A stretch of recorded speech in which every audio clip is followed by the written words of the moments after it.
What you'll notice is that, or what I can tell you is my experiences here in the Smokies started at a very young age. I came through here like most people do on vacations. We went camping and hiking. We went up to Newfound Gap and Clingman's Dome to take in the mountain views. We drove around Cades Cove and Roaring Fork to learn about the history of the area. We went shopping in Gatlinburg and go-karting in Pigeon Forge. We went fishing and tubing in the rivers. So many options for people when they come to this area. So since that time, I've expanded my knowledge and experience of the Smokies and the history of this area. I've taken college courses, I've brought school kids here on field trips, I've had the opportunity to continue to study and learn about this amazing place. And what's interesting to me is that now, working as a park ranger, I continue to be a student of this area. As a park ranger, we're charged with preserving the natural and cultural history of these special places. And Sevier County is included in Great Smoky Mountains National Park. So part of what we protect is here in the National Park. And so in the National Park, we protect things like the plants, we protect the animals, we protect the air and the water, we protect the beautiful scenic views and the air quality. But possibly one of the most important things that we protect in Great Smoky Mountains National Park is the stories of the people. The stories of the people that came before us, and the stories of the people that are here today. So my question before we get started really in depth is, why, people have been telling stories for eons, handing down stories from one generation to the next. Why is it that we protect the stories of the people or the place? Shout it out, tell me. But what about the history? Why do we tell the stories? It's our heritage, yeah. The history. What else? So we know where we came from, yeah. So if you ask people, well, why should we tell the stories of the people? They might say to you something like, well, we tell the stories because that's our family. That's where we came from. A lot of people I've talked to say, we tell stories to gain a sense of the place, to understand the world around us. We tell stories to teach us to use our imagination, to walk in the footsteps of the people that came before us. We share stories to tell important lessons, to develop our youth and our children. We tell stories to show us our role models to emulate and the dark side to abandon. We tell stories as a way to transfer information, to understand attitudes, experiences, and points of views. So people have been celebrating their heritage for eons, passing it from one generation to the next. And we have this great opportunity to see how other people think and to reminisce of times that have gone by. A cherished way of life, handed down from one generation to the next. And there's lots of those stories in Great Smoky Mountains National Park, like the stories of the Cherokee people. The Cherokee and other Native Americans lived in Sevier County and throughout the Smoky Mountains for thousands of years.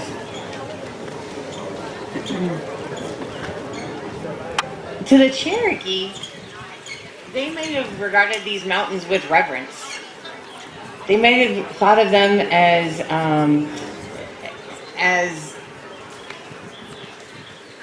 a place that symbolizes survival or subsistence. They collected things like heelal and rhododendron and sochan, cutleaf coneflower, to treat illnesses. They regarded the mountains with reverence, especially mountains like Clingman's Dome and Newfound Gap. There's a story of a Cherokee chief who is hiking through the mountains in between Balsam Mountain and Mount LeConte, and as the clouds parted, he saw a green frog.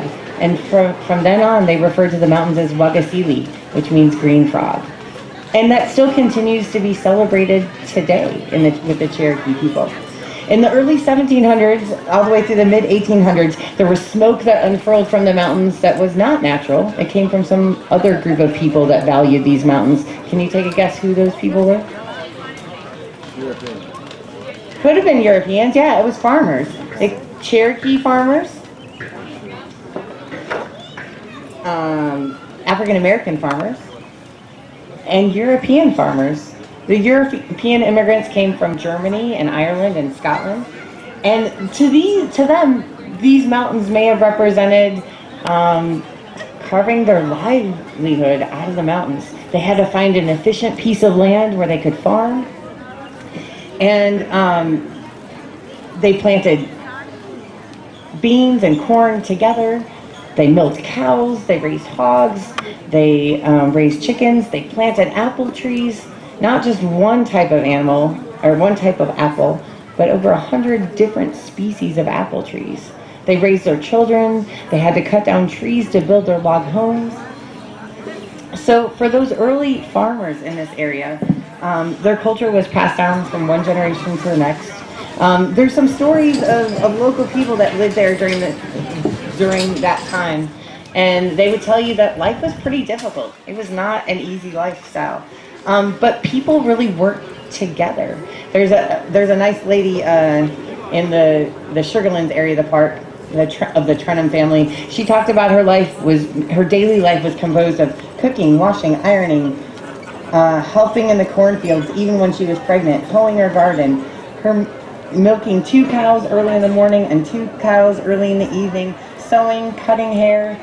She also would can 400 to 500 half-gallon jars of fruits and vegetables every summer season. And in her spare time, she would hike through the mountains to be a midwife to deliver over 195 babies. So when we think of our life being hard and difficult, early settlers in this area might have had a different take on it. From Wesley Reagan, he said, everybody then, they knowed everybody around. If somebody had bad luck or something, like a house burned down or something happened to them, or somebody was sick, anything you like, why, the neighbors around would gather in and they'd help them. Look after them, take care of them. If anybody was sick and anybody needed help, why, people's there ready to help. Like, anybody want a new home built or something like that, why, people, all the neighbors around would come in and give them a day or two of work just to get them up on their feet. Some of that culture, I think, still exists today. If you lived here during the Chimney Tops 2 fire or the Sevier County fires, our communities really came together to support each other and to care for each other and make sure that people were okay. So to early farmers in this area, these lands might have represented a struggle, a challenge. It might have symbolized ruggedness and innovation, but they were familiar with going without and helping each other, and they embodied a pioneer spirit. From Alice Newman Maples, she said, "But you talk with them old timers today, and when you talk about their mountain life, they'll say it was a hard life, but they'll say it was a good life."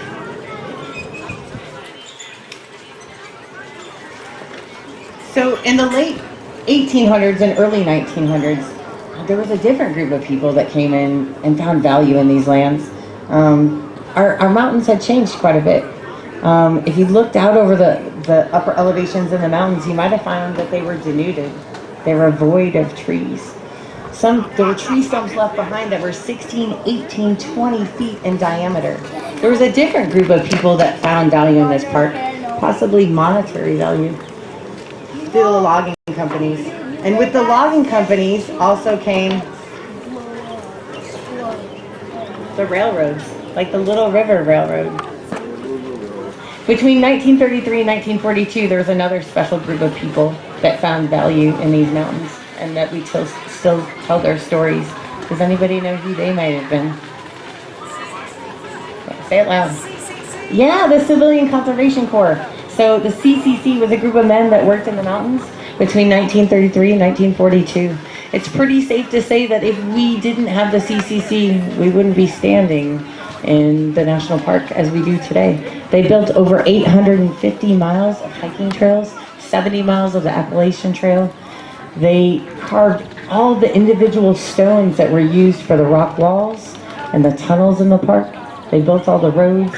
They replanted all the trees that had been deforested, and they restocked our streams. There's some interesting stories that I've heard of the CCC.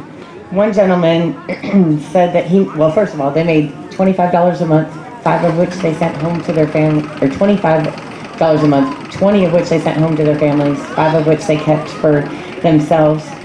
That money they kept for themselves was used for some social opportunities. They played baseball. They went into Gatlinburg and went to town dances.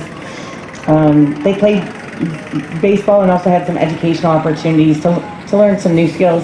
CCC members might have told you that, or one has said, I remember sitting on top of LeConte only broken by the sound of the wind and the sound of pickaxes in the distance.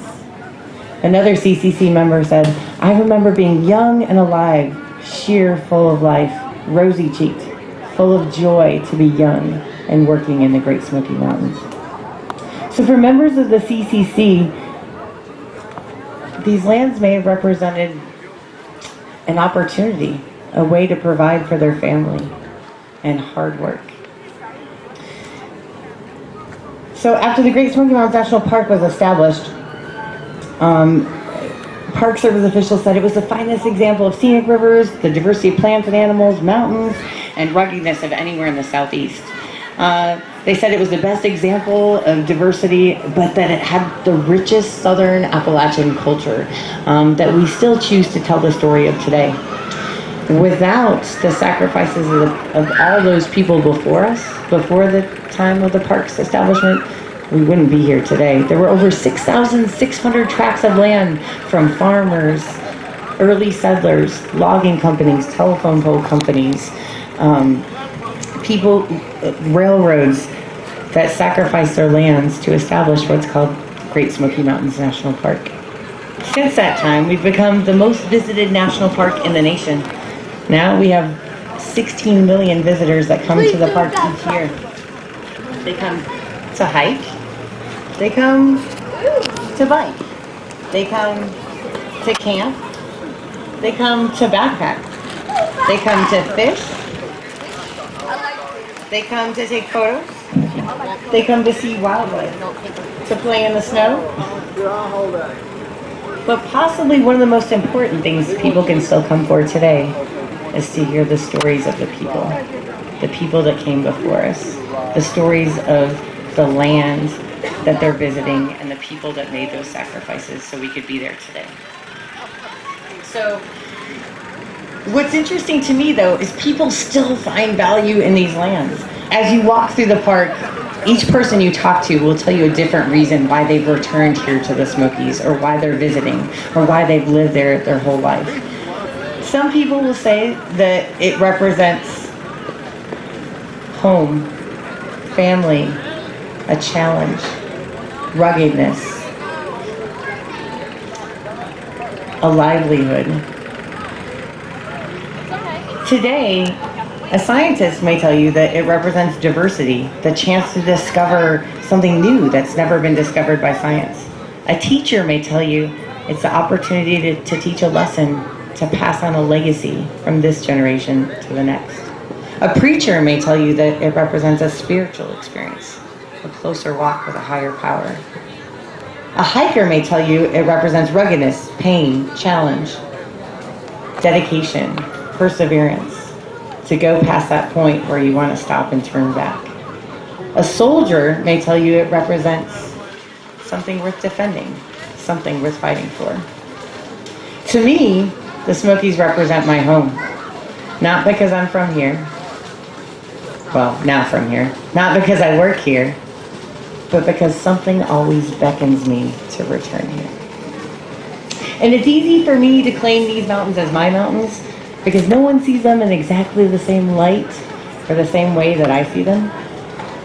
But I hope that as you sit here today, you realize that these mountains and this rich heritage, the stories of the people, belong to you. These mountains are your mountains to protect, and those stories that make this place so special are your stories to tell and to pass on from this generation to the next. So something for you to ponder tonight when you're lying in bed staring at the ceiling, trying to go to sleep, is What do the Great Smoky Mountains mean to you? What is the story that you'll leave behind, or the story that you'll tell to the next generation, so that we can protect and preserve this special place? Let's discuss recording your stories and preserving your old family photos here at the Maples History Center. We're on the 3rd floor of the King Family Library in downtown Sevierville.